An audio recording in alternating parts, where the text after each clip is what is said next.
They are predominantly Shinto religion in Japan, as well as Buddhist, Confucianist, and Taoist in China. But these religions are not quite as structured and hierarchical as the Western Abrahamic religions are.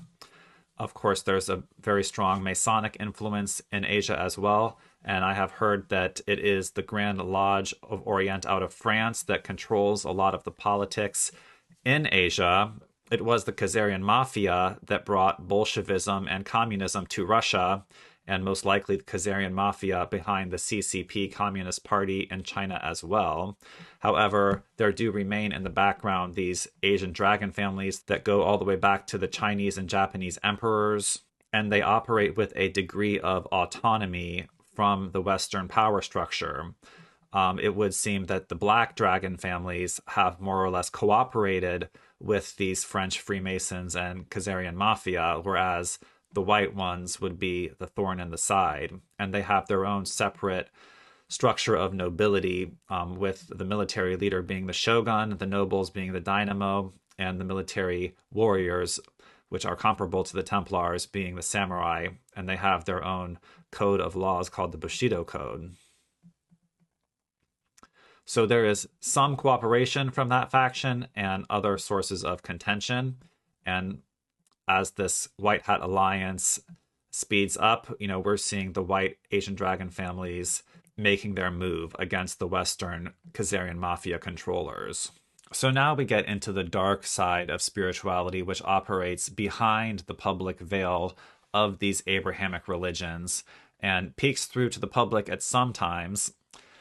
We see here in the center Temple of Set, which was the organization founded by Michael Aquino, the director of psychological operations in the U.S. Army, and the ninth circle, the ninth satanic circle, that is, which is said to be a very high-level elite circle of Satanists.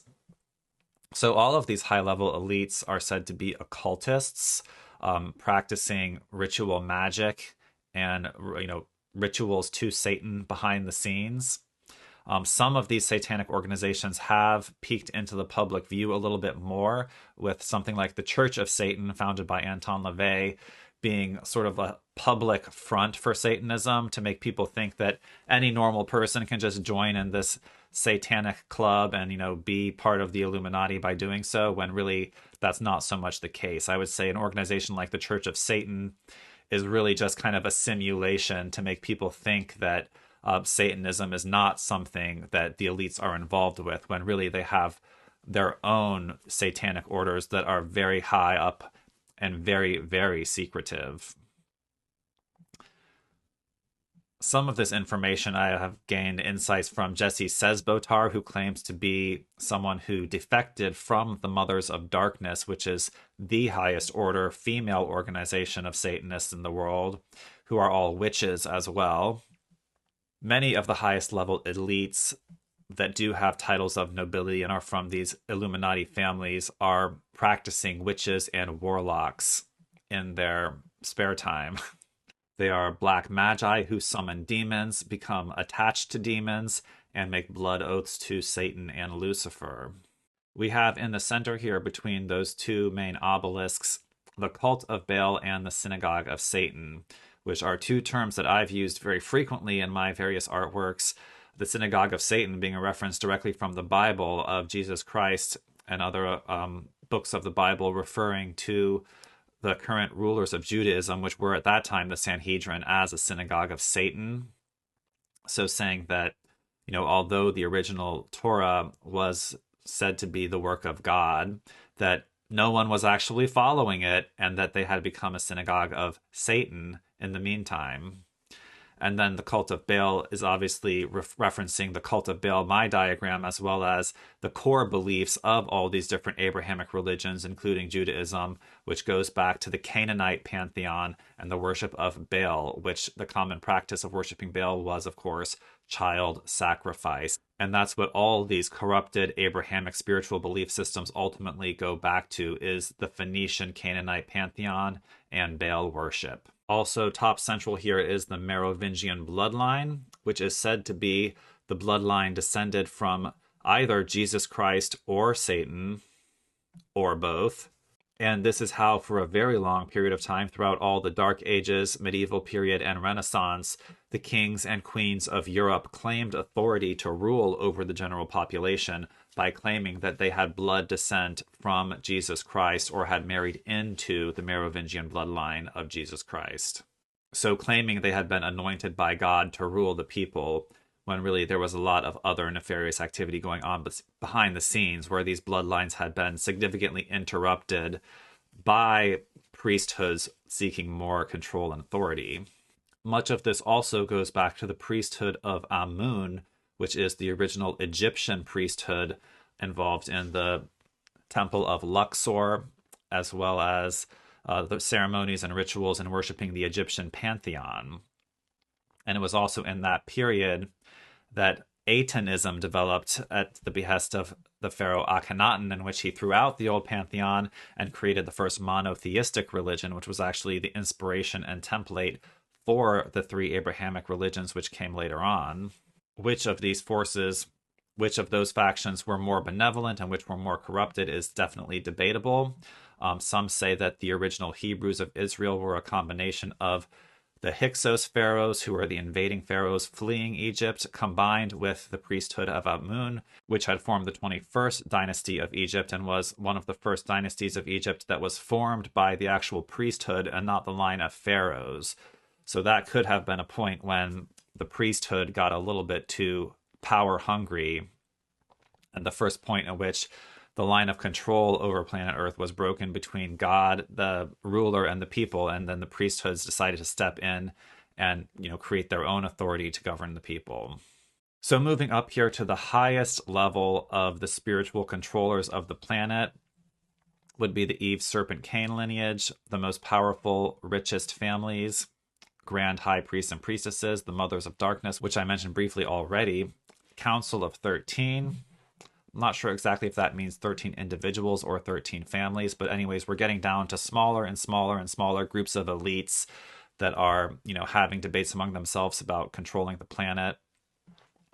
And then ultimately to the singular rulers or titles being Pharaoh, Emperor, King, Queen, Antichrist, and Pindar, which in various different geographical places and various different time pyramids, they have used alternatively these various different titles to define the peak level human in charge of all those beneath.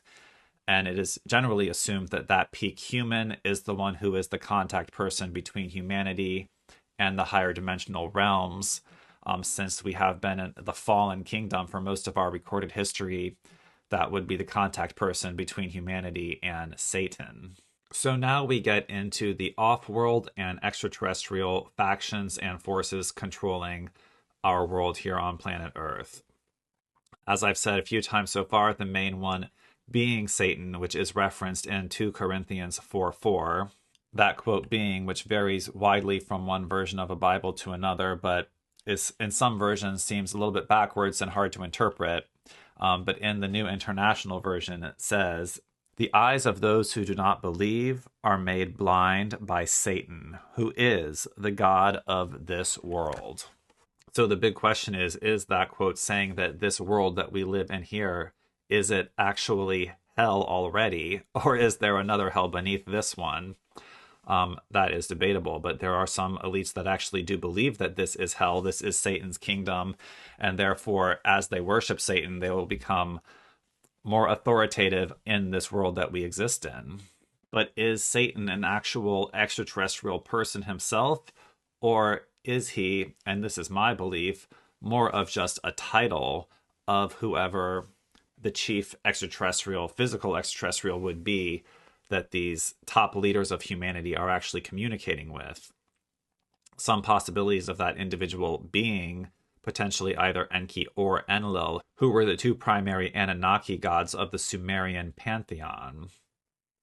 Many Anunnakis being depicted sometimes as human, other times as reptilian entities.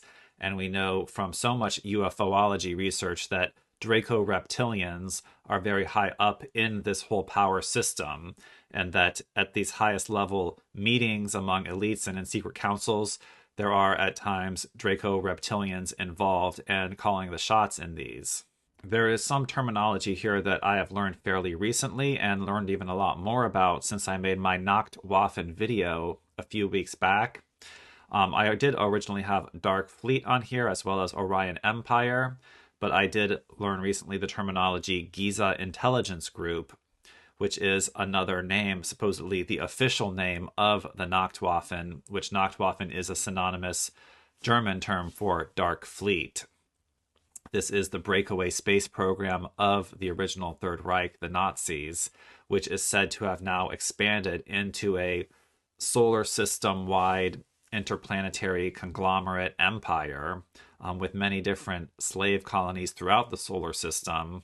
Of course, some of this is not necessarily provable, but this is what the whistleblowers and secret space program defectors are saying.